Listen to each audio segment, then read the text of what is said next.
Good evening, Spill Glimmers. I'm Alexandru. I will be your host for tonight, and welcome back to the channel. Tonight we have two very special guests with us.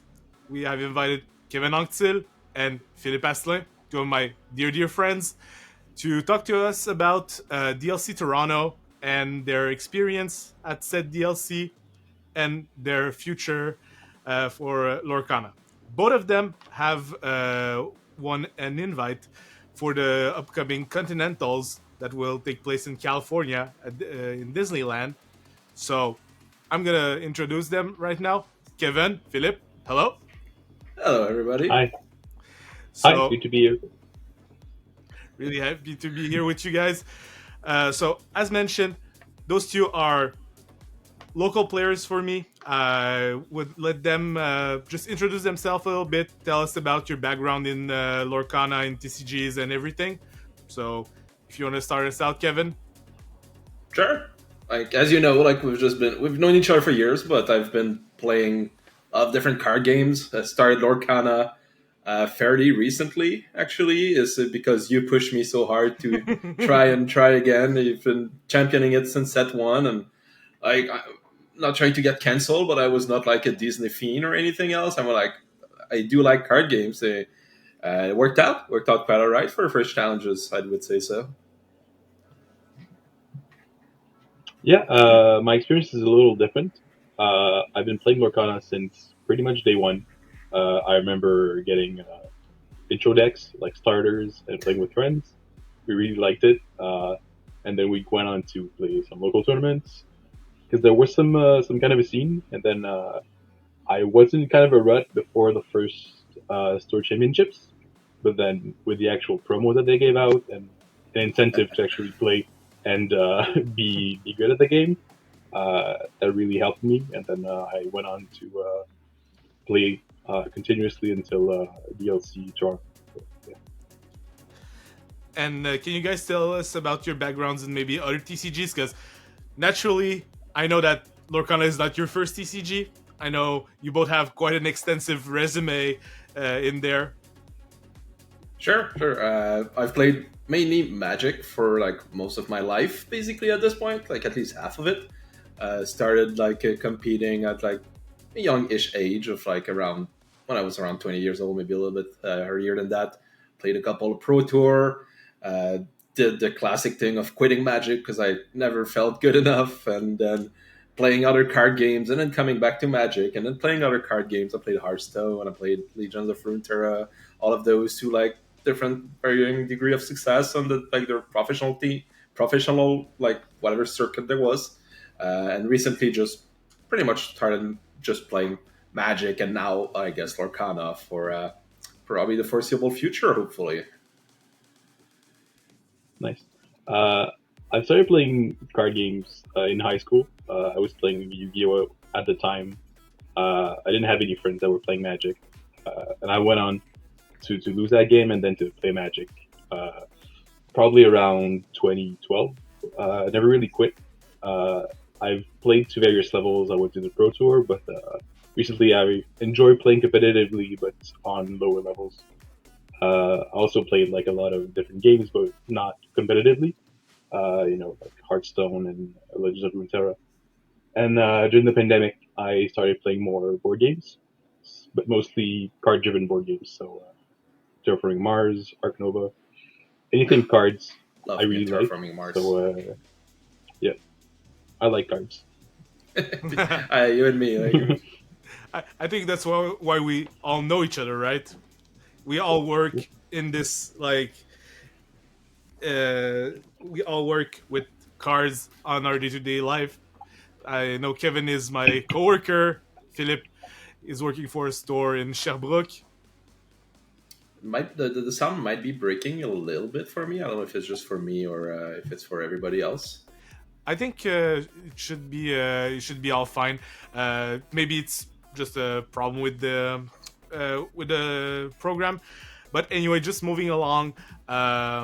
If you can hear me correctly, how would you guys compare Lorcana, which is a fairly new TCG, with the other TCGs you already played? You mentioned Hearthstone, you mentioned Runeterra. can you give us a feel of what's different, what's alike? Sure. Do you want me to go first? Oh yeah, yeah, for sure. Sure. Uh, so like I mentioned before, like I wasn't like keen on starting Lorcan at first because it's just like it's another card game. It's another like you only have so much time, and at first I feared it was gonna be like too simple, and that's just like not the case. I think the game felt very deep for me. It's really a mix and match between like the combat system in Hearthstone and pretty much the rule frames of Magic, if that makes sense. Hmm. So like things I would how I expect things to work is fairly intuitive to me because of my Magic background, and all of the combat was like very similar to Hearthstone or WoW TCG if you played that before, and and I was really drawn in by the combat system, should I say? Just because I felt like I like complexity in a game. I like having like agency. I like having like I think we all do. And like whenever you do have a creature, just the fact that every creature is basically four decision point. Like either you lure with it, you sing with it, you attack with it, or you do none of those things. And like depending on like the board, the states, the tempo, and everything, like all those decisions you should take into account. So like whenever you get the board with multiple stuff on it, I feel like there's a lot of skill expression to be had, and I like that in my card games. It's just like uh, not trying to play like super complicated deck, but just having like depths and the mana system as well. But maybe Phil can talk a little bit more about that. Yeah, what I really liked about the game is that like you sometimes talk about Magic, saying that it's really easy to understand but difficult to master, and this game is pretty much the best example for that because getting into this game for anybody, even children, is pretty simple. Like getting to understand how things work is really easy, but to still get to find some depth in it is really nice to me. Uh, and that's what I really like. Uh, it looks a lot like other games, which makes it easy for people like us to get into it. But to master it, to understand new meta games and cards is always something that's really fun and that keeps it going. And even in like a 3 month time period, there's always something new to try and understand. So it's really fun. Yeah, we had a good example with Atlanta when we had to play set number 3 when set number 4 just came out, and Josh Yeah. Paltry won the whole thing with never before seen deck, which was Ember Amethyst, that no one was playing at all, and he just rammed the whole tournament with that. And again, that's probably what we had in mind when we started preparing for Toronto, because that's kind of the first basis of today's interview. It's we all prepared together for DLC Toronto, which was our local DLC. All of you guys were able to Local-ish, but yeah. local-ish. I always say that as it was like our Canada. yeah, as was our backyard, because 8 hour drive is not a flight, is not big travel, but that's uh that's what I want to touch upon. I want you guys to tell us about how we prepared for that event. Yeah, I mean, fairly. Like, I'd say at this point we have like kind of a system from other card games. So we've had like preparing for varying RCs and Magic for the people that would connect to that and stuff like that. So uh, I'm really a big fan of having like a lot of data. I think my strength come from like taking whatever was good and then expecting a metagame and then working with that frame in mind. And so whenever it's like a new format kind of thing, it was always a little bit scary, which is was for Toronto because it was the only ever tournament where it was going to be set 4 and no set 5, but it was going to be with Bucky Ban, where it was like 15 to 20% part of the metagame before. So I was a little bit skittish about that. I was like not this big fan, and like turns out I think it was kind of the same for everybody that played that tournament because it's just hard to prepare for like a one-on-one tournament. But yeah, I think we tried to lock in into a deck, did not succeed until maybe a week before. But we played basically a version of one of the 2 or 3 best deck that people expected for a tournament. A lot of like little tweaks, a lot of little stuff, and we just played a lot of game trying to understand like every matchup, like every top 3, top 4, top 5 matchups, and having a plan for each of them. And it worked out. I think But just as a quick shout out stat, if we were maybe 5, I think, that played the deck. More Three than of that. us made six of us played the deck. 3 of us made the top 32, and then we just all played each other, which was crazy. But like Philip ended up making top 8 because he beat me in top 16 because I beat the other guy in top 32. And it's just, I think we had like a very very good deck for the tournament, and a lot of that is because of our process and like just maybe it was a little bit last minute. Not gonna lie, but I don't know if you feel the same, Phil. The whole thing had to be last minute because the Bucky ban was kind of a last minute thing, but also like the month before I was playing with Bucky for all the store championships, right? Like I played maybe I think 7 of them out of 8 possible ones. The last one I just didn't want to play because I had enough. But Bucky was really good to me, and it's a card that I like to play that we couldn't play with. But I think what Kevin said was good because even without playing with Bucky, I had a good sense of what were the good decks, and without changing anything to the known top 2 or 3 contenders, you still have a good idea of what you should be playing, and possibly what you should play against.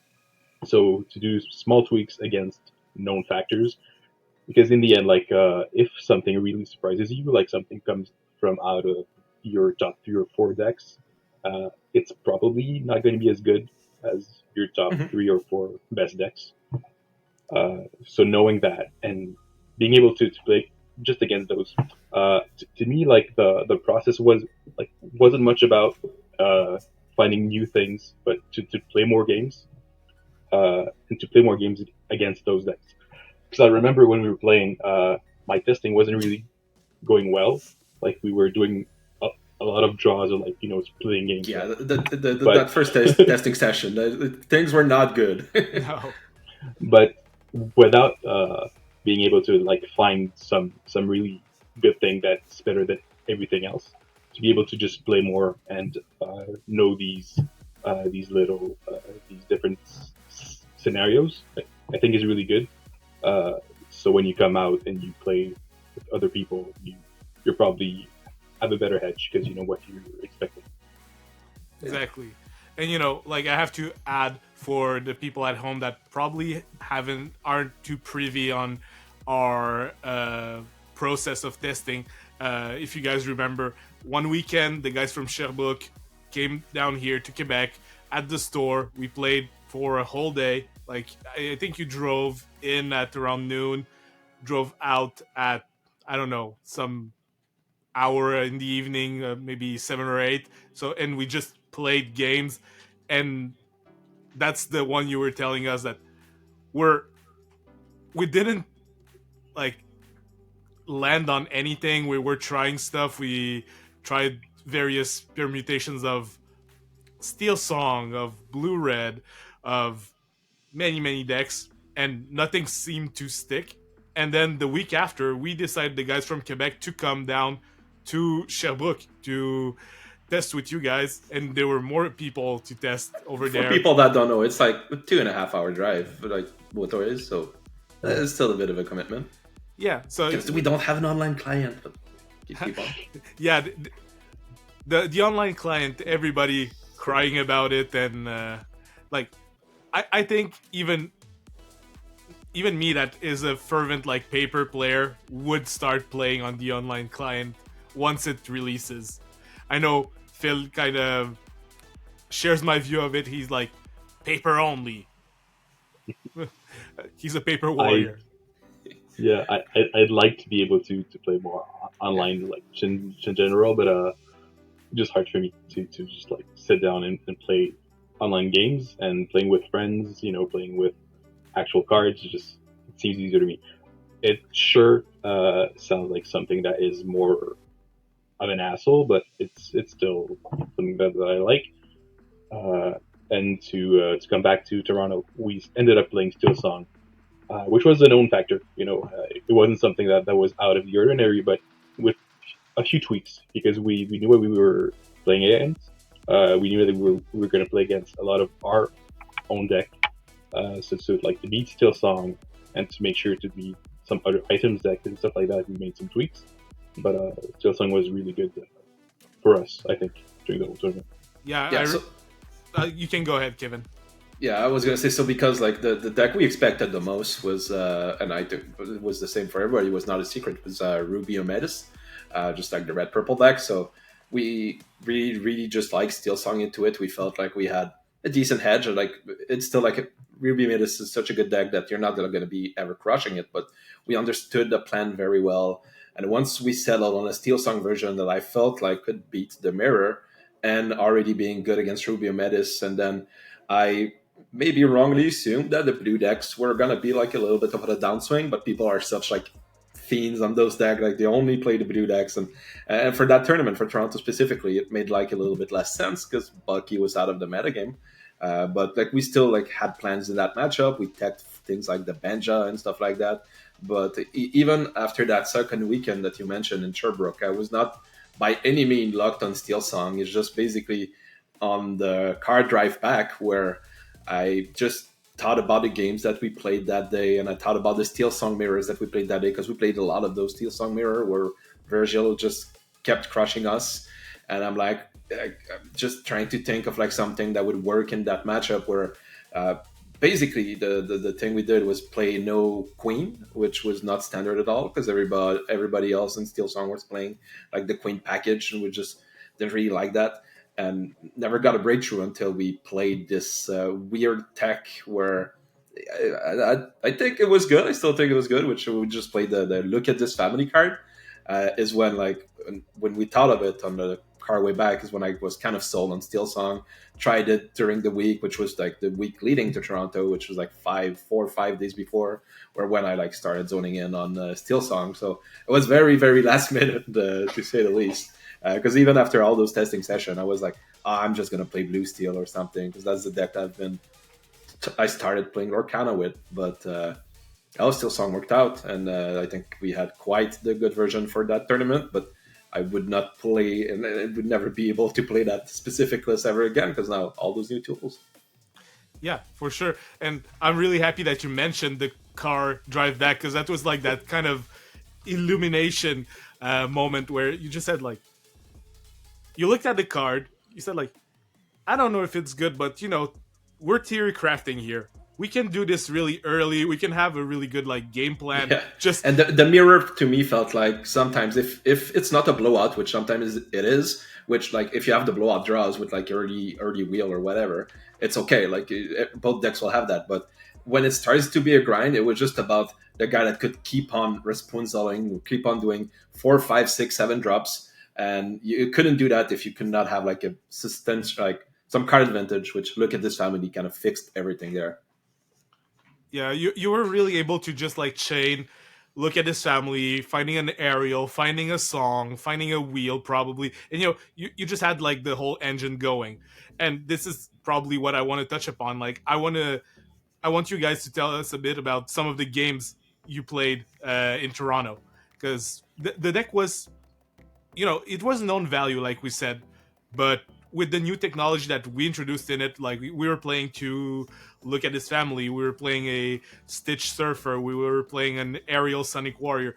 We had quite an interesting Some list. spice. Yeah, some spice that we're probably gonna put in the link of the video here if you wanna see the deck list we all played. We also all had our own little tweaks. Some of us had the same 60-61, depending on who we're talking about. But just if you can tell me about some of the games. You were the outlier. I was the outlier, and some of the guys. All of us were playing the same list, though the Sherbrooke guys were playing 61 cards. You were playing an even spicier list. Yeah, I was on 2 Beast Tragic Hero that everybody kept on telling was like not a good card in the deck. I felt it was fine, but but anyway, if you guys can tell me about some of the games that you played, some I don't know, cool plays, some cool matchups that you had, how it played in the event, that would be very nice. Yeah, I could go ahead. Some of the plays, I'm not sure against which decks they were, but some of the one-ups really came in clutch. I remember someone seeing my hand and just not finding anything. Probably he was bare necessities me. And at that point, I just didn't have much, and I top decked an aerial Sonic Warrior, which was my only one, and it just broke the whole match apart because like this card, if it's unanswered, it's just so good. We only played one, and also like just resolving a look at this family is always a great feeling. Like and it's not much because it's not gonna happen always. You might find one, you might ink it because it's inkable, and that's great. Uh, but in some spots, it's just the thing that you really need. And the other thing is not really much of a tech, but I played against two blue-red players, and I was able to win because I found like a lot of flutes. Uh, Maybe luckily, because I think I found my third flute in a match uh, for top 32, which sent me to top 16, and I was able to find my third flute in the last turns. So it was great. Yeah, I'm basically echoing similar sentiment where I think all of our little choices of one-offs kind of paid off. So I drew Benjas into like the blue decks enough, and just like as a side, like in Lorcana, just being able to play those very high impact one or two offs card where they kind of just flip a game on its head. But in the other matchup, you just like either play it as a Roar guy if that's what you need, or it's just ink. Is like a nice quirk of the game, like deck building wise, that I'm always trying to think about. But yeah, all the one ups like worked out, and like the games where I needed value, I drew the stitches and the stitch guy, the 7 drop that draws a 2 card. Ariel was like a nice board control tool where like did some very tricky play against a RA opponent where like I was able to shift her and then sing with her and sing 2 songs in the same turn and just clear the board. So a lot of blowout plays. For me, the game of the tournament or the match of the tournament was my top 32. My winning in for the Continentals against exactly the same 60 out of 60 cards, which is not a matchup we've played because we played against like when we test, we try to play against what we'd say is a stock Steel Song list. And our list was very much not a stock list with like no queen and like all those weird one-offs and look at this family. So kind of had to figure out kind of like a game plan against my friend who's on the same 60 card as me. Kind of last minute, I think it was by far for me the hardest match of the tournament, and where like all the 3 games, I won game 1 at 19 lore from him. I won game 3 at like 18 lore from him. So like all those games were like crazy close. And yeah, like needing to figure out the game plan at kind of during the match is rewarding, but also like not what you'd want because like we'd rather like not have played each other in top 32 and then I played into Phil right after. So I had that experience, but that match was a little bit more of like a blowout from this side, and the game 3 was not super good. But yeah, I think my match of the tournament would be my top 32, and just in general, having like all those one-off payoff felt like very rewarding, maybe a little bit lucky. So yeah, it was the smooth sailing tournaments. And the day 1 went very well for me. I was able to draw fairly early into the day 2, and then until the top 32 matches against my friend, like the top 64 match went well. So it was a nice experience for my first challenge. I can't complain. Yeah, I remember when we were at the restaurant on Saturday, and I ran the bracket for you guys, and I told you, I have bad news. You guys are all in the same bracket. If you win your top 64, you're just Yeah. gonna keep on bumping into each other until the end.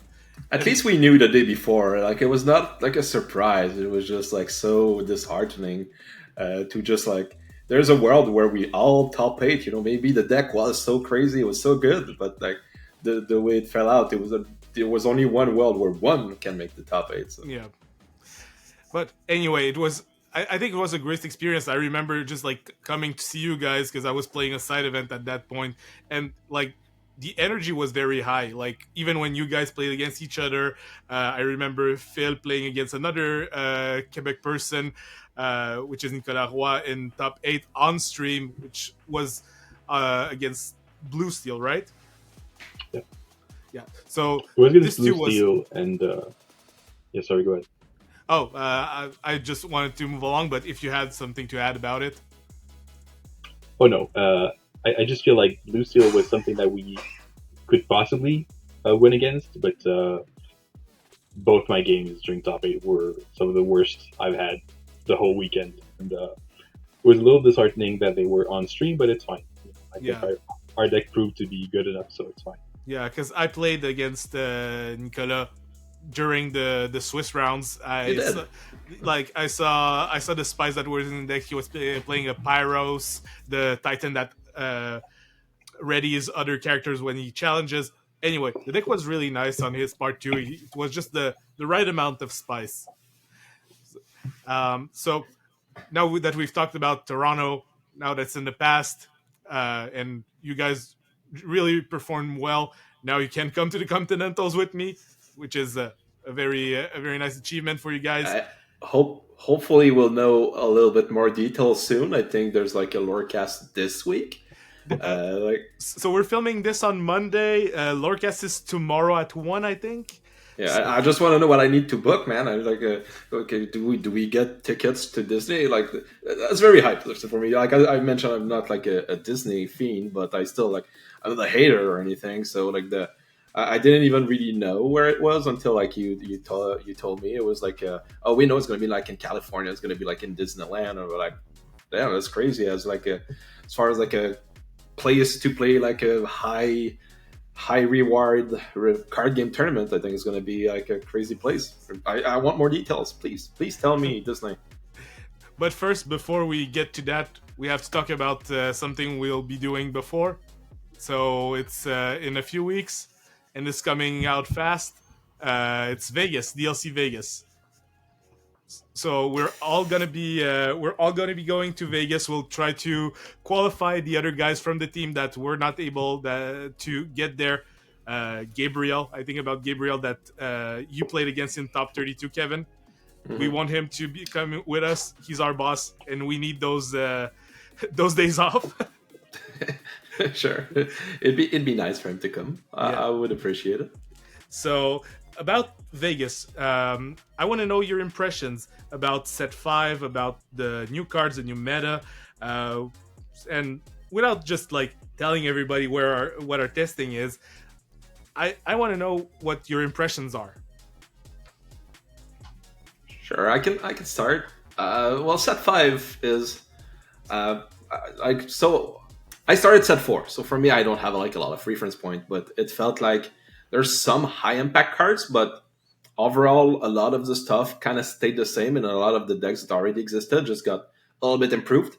So like just like as a general point, I think we could all agree that the top two decks that we'd expect the most, or let's say top three, would be in no particular order, like blue red items, which got like a lot of the new tools to play with.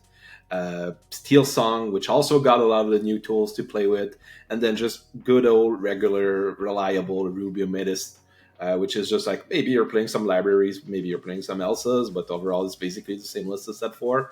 So it's not too much of a shakeup. Like at least we've known those decks for a long time. We've played against those decks for a long time, so we just need to kind of figure out what is the best version of every deck. What is I like having like a stock version of every deck, so we could test out our theories, test out our ideas against, and most of them being bad. And then maybe we find some gems, or maybe we find a couple of cool decks. So, we have like a couple ideas for cool decks, but maybe we'll end up just playing Steel Song again. We'll see. Yeah, so to me, it's pretty much the same thing. Like, there's maybe 5 or 6 top cards from set 5 that are like worthy to actually like look at and build around. But mostly the top 3 decks that he mentioned get some new tools, but not a whole revamp. So, like, let's say in Steel Song, you're probably playing some amount of Naveen's. Prince Naveen is really good. In Blue Red, you're playing some location destruction, which is really nice. Like, it's something that you were liking if you were playing. Big upgrade. Yeah. So if you're playing items with red, to destroy locations is something that was crazy, because but before that you only got that from steel, right, with Rise of the Titans and stuff like that. Now you get that from blue with Cusco, and there's a spell that does that too now. Hideaway, yeah. So Good card. it looked kind of like nothing, and then it's creeping up on me. It's really good. It does pretty much everything you want. It could even ramp you. Like you could do this on your own items and just get a ramp from that. And then from Ruby Amethyst, there's some slight tweaks, but like the whole deck just looks the same since set three maybe. So, but Yeah, it's still same really old. good. I would mention, maybe I didn't, that maybe there's like a good Clarabelle deck out there. It just haven't really shown up yet. Like maybe some kind of like the purple green, maybe green steel could like some kind of flavor. I know you like that, Alexandru. So you're the green steel guy. Mhm. So yeah, like trying to find like the best Clarabelle deck, see if that's worth it. It's just so much stuff to try, so little time as per usual. So like just need to find the correct version of everything. Well, that's why Yeah. So from the that's why the guys from Sherbrooke are coming down to Quebec this weekend, so we can figure this out. So Yeah, everybody, it worked out last time. Don't yeah, don't fix a six time that ain't broke. You know, like just do what we did. exactly. yeah, and from set five, there's Clarabelle for sure. Like it's the highest card from the whole set. And then afterwards, like maybe Mufasa's gonna do something, but I'm not quite sure. Like it's a really nice card. Like I'd like it to be really good, but it's maybe a little too flashy for what we need. And the last thing that might be fine is Daisy. Like she's really aggressive. Like she Mhm. has huge stats. Quest for two, only costs one. So Yeah, those are like the new I cards was that gonna I'm say looking at. my feeling on the Daisy Duck. Like I thought, like it was like day one always gonna be like one of the best cards of the set, but I don't know. Those deck has kind of been fizzling out. It's just I don't know, maybe yellow is just like not that good of being aggressive. There's like some kind of hyper aggro deck, but I don't know, like all the Daisy decks to me have been looking like somewhat unimpressive. Maybe just not have the right version yet, but it went from very high to like, and like Steel Song is not even really playing it right now. If you base yourself off of Brandon's list, which he won like the 10K with, so I'm very flip flopping on Daisy. Yeah, because Yeah, I know we've been basing our testing a lot on Brendan DeCandio. He's a friend of yours, and you hold him in high regard for deck building. So It's also the only big events that we had, like the 10K. I think is some kind of data that we can like base ourselves on and work upon and try to build like the Vegas metagame in advance.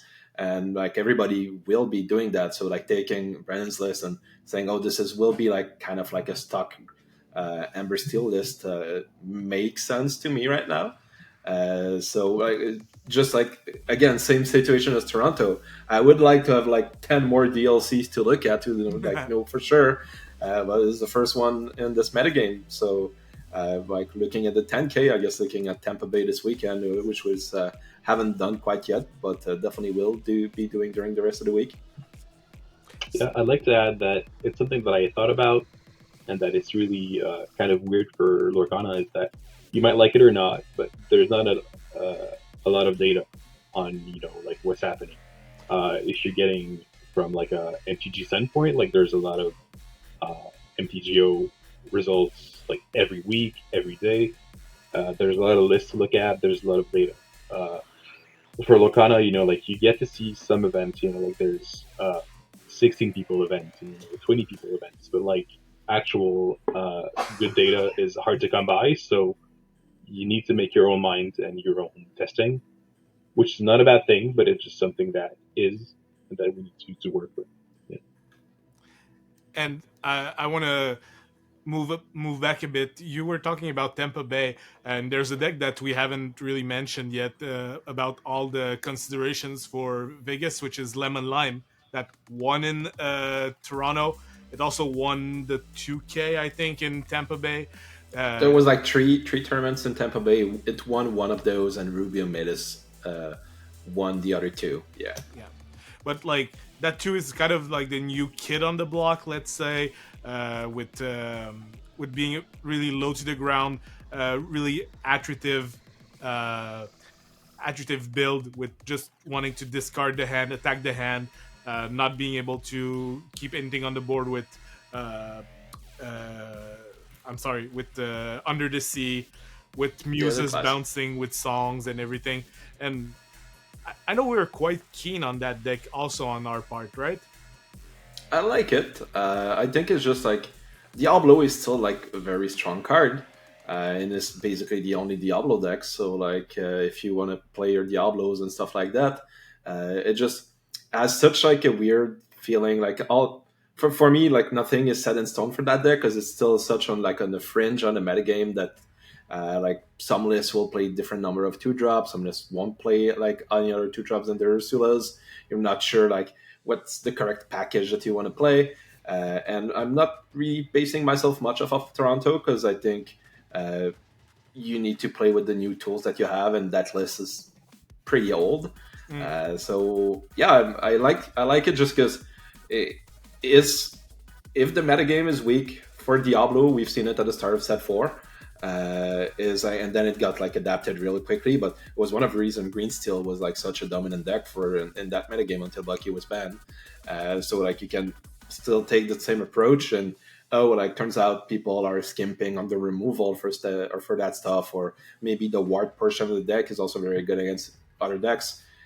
Just like this deck for me feels like it still need a little bit of work, but it is on my list. It is on my list for things that I would like to work on, given the time. Yeah, it's a fun deck.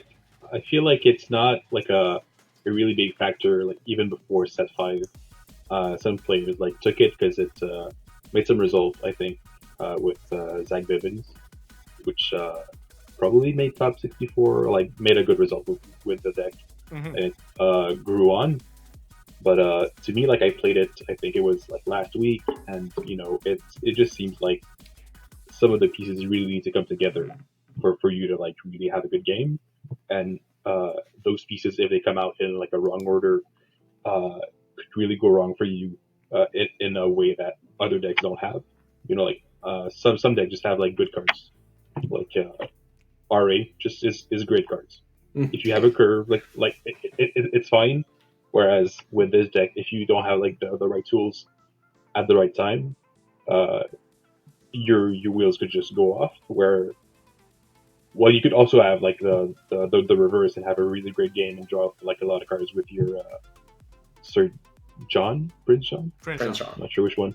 Yeah, so it could be the best game you've ever played, or also just some of the worst ones. So Yeah, well, that's a good point you're just like bringing up here. It's probably the most complicated deck of the big decks we have mentioned as of now, because you have such great card quality in Ruby Amethyst, in Steel Songs, in Blue Red.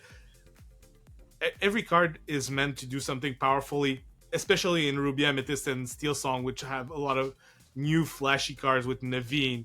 If you want to be playing Daisy, uh, Ruby Amethyst probably a little less. You just we talked about the library, we talked about Elsa.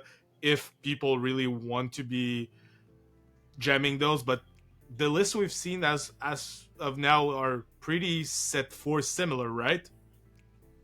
Ruby Amethyst, yeah, it's just like if you just base yourself. Once again, I like the idea of having like stock list, and I would assume people were just gonna base their Ruby Amethyst stock list to uh, the guy that only plays, and I forget his name because No, I'm I'm not. really bad with No, I'm that. not. Yeah, so this guy, where like he is only playing I think two library and that's it for set five cards. Maybe I've seen like a list with one Elsa or something like that. It's just like it's gonna be the stock-ish list, so it's definitely like a list that we have on hand that we're just gonna like make sure to jam games against and make sure that we can understand or plan against. But yeah, Ruby and Metis is just like it's just been like a solid deck. The people that have been like only championing it, only playing with it, they're still doing good. So not really my style as far as like I still considering it, but just the games feel same E to me, and I'd rather try to make sure that I know how to play against it than really play it. But yeah, it's I would say it's a top three deck going into Vegas. So might be the most played, might be the second most played, might be the third most played, but it's gonna be one of the top three for sure. I don't think it's gonna be further down than that. what I like about this deck is that like I could see myself playing it, but in the end, I'd rather know how to play against it. And even if our Steel Song matchup before set five was not necessarily really good, to exactly know how to play against them was probably key to win against them, because what they do is really repetitive, and you kind of know what's coming next. And if you know what your opponent is always playing next, or what his best play could be, then you're in a great spot to actually win this game. So. Yeah, yeah. For the Magic players that are listening to us, we always refer to it as the Jund of Lorcana, the really meat and potato deck that is always going to be good. Is 50-50 across the board against anything. So, it's a safe bet, is good value, and you're gonna get your mileage out of it. But as a fun game, you guys, I want to know, like, what is your read for the Vegas metagame? Like, I don't need percentages or whatnot, but we've already talked a lot about what the top decks will be. If we can just say, like, what do you think will be top one, top two, just in a quick read, let's say. Sure, I would say top one. Just because I've been burnt before in Toronto, I think the most played deck will be Blue Red, and then Ruby Ometis, and then Steel Song, and then it's kind of a crapshoot. There's gonna be at least 20 to 25% of the field that will just be deck we're not expecting, but that's just the nature of Lorcana, the nature of card games, and since so many people have their pet decks. But yeah, I'm aiming for those three decks, then maybe a little different flavors, like couple different aggro decks. The purple emerald deck that's been kind of been on the outskirts of the metagame. I could see it being a top 5, top 6 deck. And then after that, it gets very, very mucky. Like we mentioned, Lemon Lime, which I will always call 7-Up. So just such a good name. Which it'll be in there, maybe a couple percentage. And then some of the aggro Daisy deck, some of the Clarabelle people deck that's like Emerald Steel. But I'm really looking at the big tree and then going from there. Yeah, I think it's a good assumption. I'm just not sure people will play blue red so much. Yeah, maybe not Blue Red first. I'm putting it Yeah. out there. Maybe like Steel Song Yeah, could yeah. be first. Yeah, but Yeah, I think they'll Steel all Song be is- fairly they'll all be fairly close to each other. I would say like Mhm. Steel Song RA and the Blue Red. Like it will be very similar. Maybe not. Maybe I'm wrong. yeah. It's just to me that blue red seems like something that you need to play a little bit of beforehand, or like being privy to like change to actually like uh, take this deck. Fair. It's something that not a lot of players that I've seen like in my locals, like, and I'm saying locals as like the whole Quebec, because I've played it pretty much everywhere. Like people don't really like playing against or with items. Like it's always like less than 10%, right? And even if it's really good, like even if people see that it's performing well, they don't really take on like new decks and even less new item decks. So yeah, I think it might be like third, and then RA and Steel Song might be first and second in whichever order. I'd even like argue that Steel Song might be the first one. Like people have been playing it really, really aggressively since the start of the Set 5 metagame.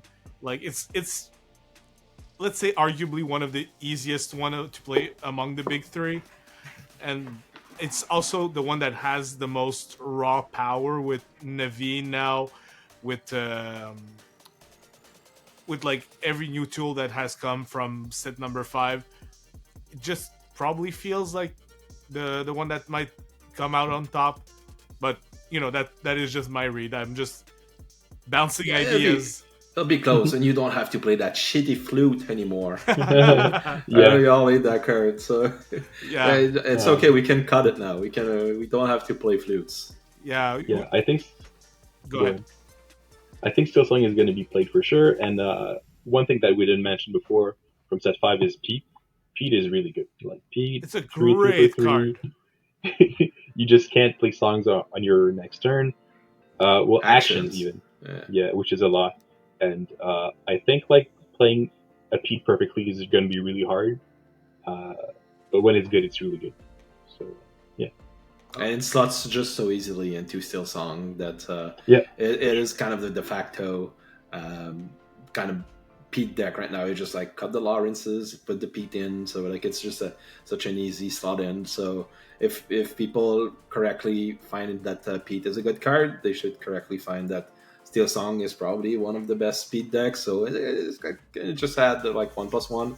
I guess we haven't mentioned much of like the blue purple, which like such also a good name for the deck, the purple. Uh, I don't know, I've been kind of low on that deck, but it's been putting numbers, and it's just like also like a deck with like a lot of the new tools. It's just saying like, hey, like those blue ramp tools with like no not of the item package, but like ramping into stuff like Elsa and like all the crazy value with the rabbits and like all the purple draw package. Just like also like a deck that I would assume is in the top six, maybe even top five deck that's going to be played in Vegas. Like people like their Blurple.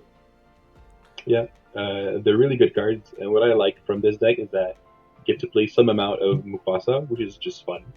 Maybe one, maybe Yeah, two, like some amount. And then what's really nice about this deck is that you get to play the new Elsa, that's costing 5, which gives you like a really nice shift target from the first chapter Elsa that costs 8. So that line is just really nice. Like going from 5 to 6, freezing 2 things. Yeah, that's just good. Yeah, because we mentioned Blurple. This is probably the deck that got the most out of set 5. The deck was not really existent before that, right? Like right now, we gave them like some good draw engines with Chicha, or some good ramp with Tipo, some good top end, some mid to top end with Elsa and Mufasa. I think it's one of the decks that will really take advantage of Mufasa. I think Mufasa is not a great blue red card. I know we share that opinion among us. it's better. It's better than Blurple. The card is good. It's just like Blue Red. You just already have like such a good top end that can't really afford to put that much more. Right? You can play a couple, but yeah, in Blurple, it just so obviously fits in. Where in Blue Red, you're not even sure if you want some. Like maybe you do, but probably not. It's just not as good as it is in Blurple, in our opinion. I would say. Exactly. And we touched on the continentals. Like again, I mentioned that we all have our invitation. We're all very hyped to have the information that we'll be going to Disneyland in January.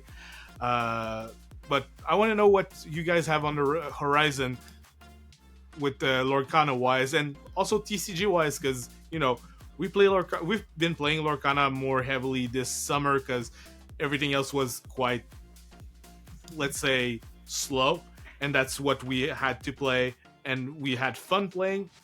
I want to know what your future plans are. Yeah, I could go ahead. Yeah, go first. Yeah. So next week, which is pretty soon, is Vegas. So I'm going to play Lorcana since uh, it's the most important thing for now. Afterwards, I'm not quite sure I'm going to Seattle. I might not. I'm not in. I don't have my ticket yet. I don't think it's a big problem. It's mostly to know if I still want to play in October. It's possible. If I do well in Vegas, it's going to be a big incentive for sure. And then that'd be it for Lorcana this year. I'm going to play some Magic in November because we're going to Calgary to play the regionals. So I want to try and play more Pioneer in November. Then afterwards, it's December. We don't do much playing in December. Sometimes we do, sometimes we don't. And then I'm not sure when is the next set, which is like set 6. It's gonna be November-ish. Yeah, so probably just gonna dabble into that to be ready for the Continentals, which is in January. I'm just happy to be there. I'm just happy to actually go there and play. If we get some wins, it's great. But like to actually just go there to be in California in January is great. So yeah, I'm just happy to be invited. Yeah, similar for me. We're going to Vegas soon-ish in 2 weeks, and then we we have a little bit of like, which was the reason I did not expect to go to Vegas for Lorcana.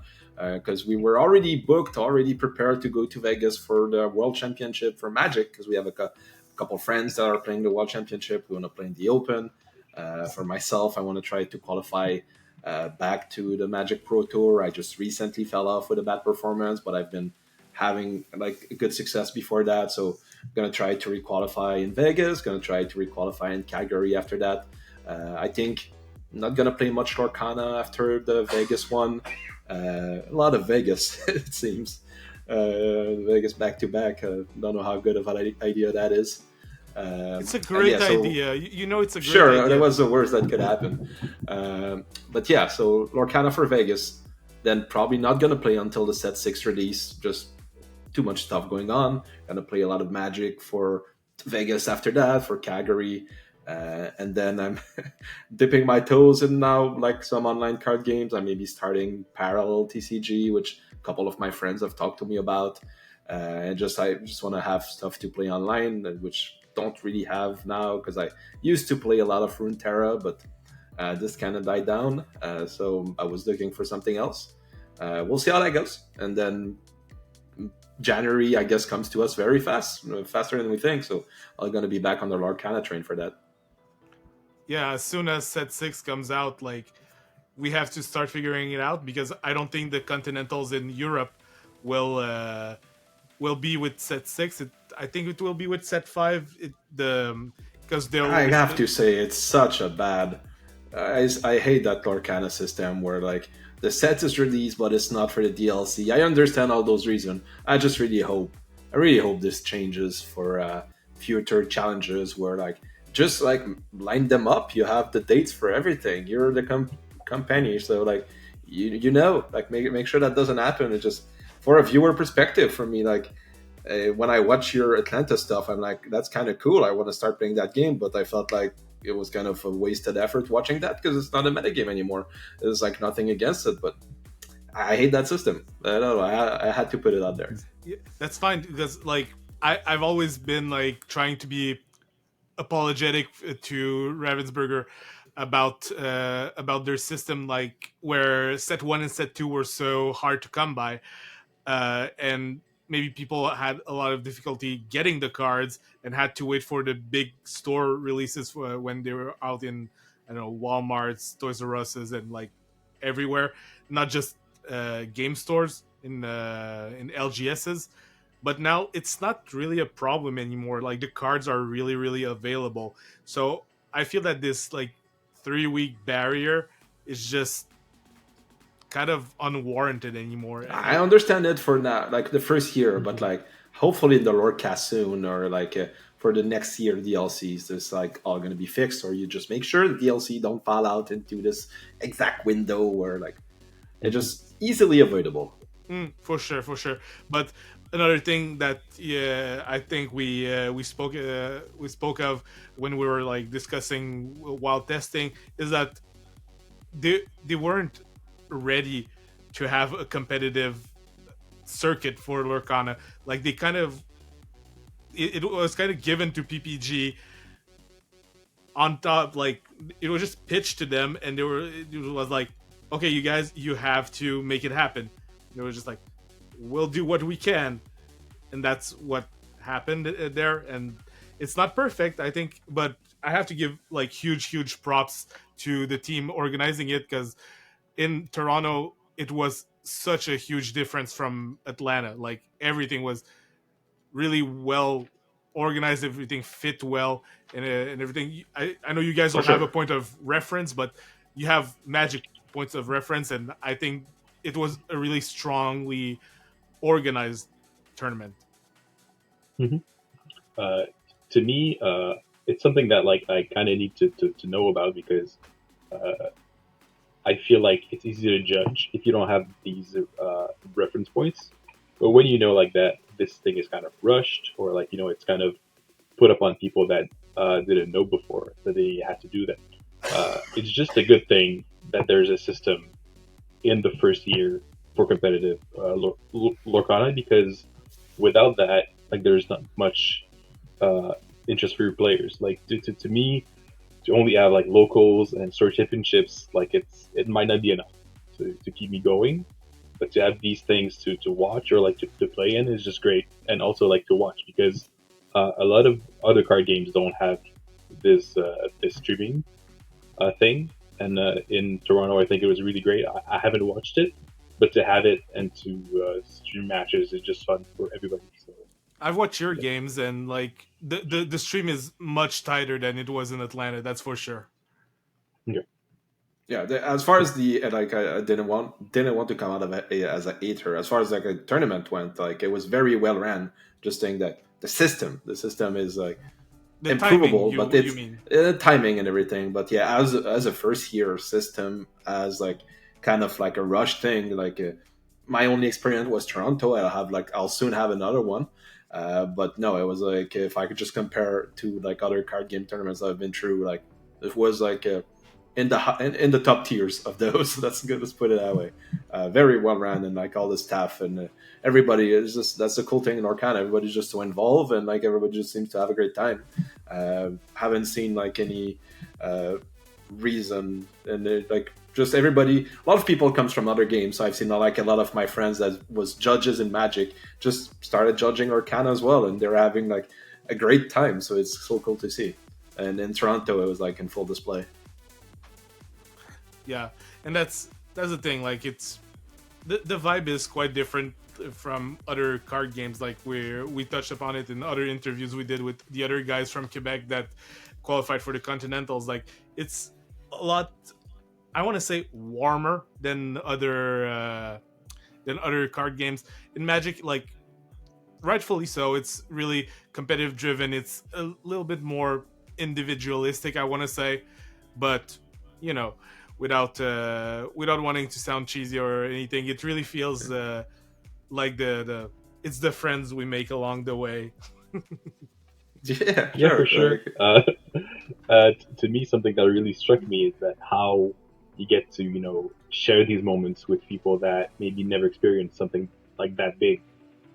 Like we've played Grand Prix for like Magic and other big events, and they're not really new anymore. But still, to be like this time, it was my biggest event of maybe the last 5 years. Like my latest big event was maybe the Grand Prix in New Jersey in 2019, which is a while now, and to be like in a hall with 1,000 players and with people from my community from Sherbrooke, and sharing that with them, it was really nice because like, most of them haven't really played other card games, and they really like it, and they like the competitive aspect, but also just like to play, and to be there with them is just nice. So yeah.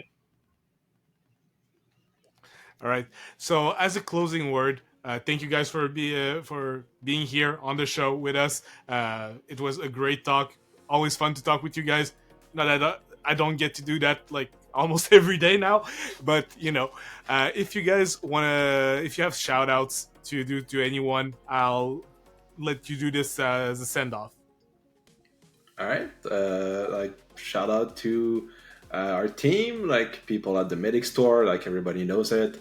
Like yeah, like you say, like we already like see each other on a daily basis, so like not much to add than like everybody that we've already known and test for.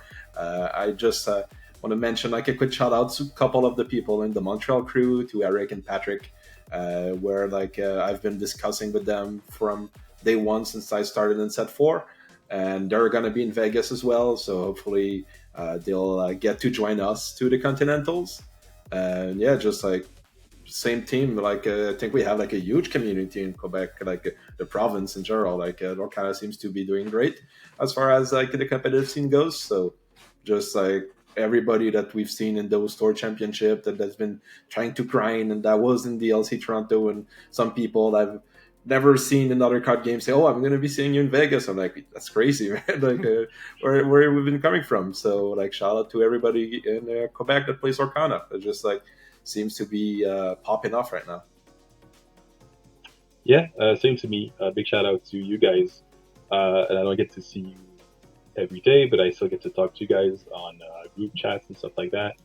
And I've seen you guys more in the last month because we've been testing. But also, uh, big shout out to people from Sherbrooke. There was a lot of them in Toronto, Not many are going to go to Vegas, but still, there's a friend or two that are going, and just to be there with them, and to share locals and store championships and stuff like that is just really nice because they're some of the coolest new players that I've seen. So yeah, just a great experience. All right, and I want to shout out to the again of the province of Quebec community because there we're. I have to say I don't want to say we. I'm gonna say you guys are amazing. Uh, I think we were close to 100 something of us in Toronto out of like the 2,000 people. So this is kind of a huge deal, and I hope it just keeps on going that well. I want to shout out to the whole team, to Kevin, to Phil, to Gab, Virgil, Nicolas, and lastly also to our right now sick my sick co-host that you might hear coughing throughout the video that is doing the all the technical aspect. You did great. He did great. He's doing a great job and we love him. So thank you everybody for joining us and keep questing.